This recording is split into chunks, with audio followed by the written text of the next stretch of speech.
video, I'm going to demonstrate a model of the strategy exit slip feedback loop. If you're experiencing problems such as not having a clear picture of what students understand, then this strategy might be a useful one.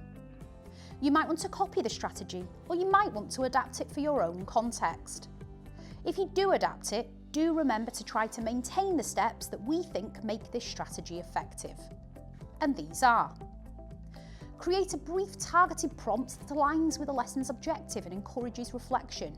It should reveal what students have understood, misunderstood, or are curious about. At the end of the lesson, have students complete and submit their exit slips. These can be on paper, sticky notes, or even digitally. Review them shortly after the lesson to gather insights into class-wide trends and individual needs. Sort through the responses and look for common gaps or confusions that might need reteaching. You can also look for strong answers that can be shared as models, and individual pupils who need follow-up support or praise can be identified.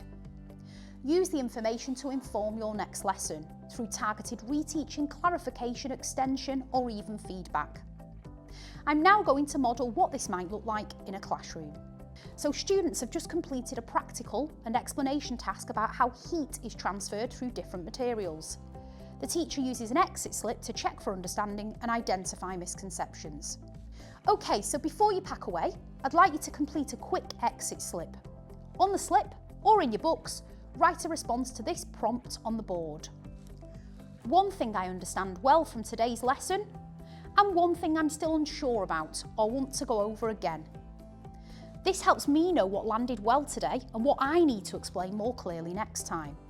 Okay, you've got 2 minutes. Off you go, be honest. It's not just a test, just tell me what helped and what felt confusing. Okay, off you go. Okay, so when you've finished, that's the bell. Let's stand behind our chairs and place the exit tickets in this tray as you go.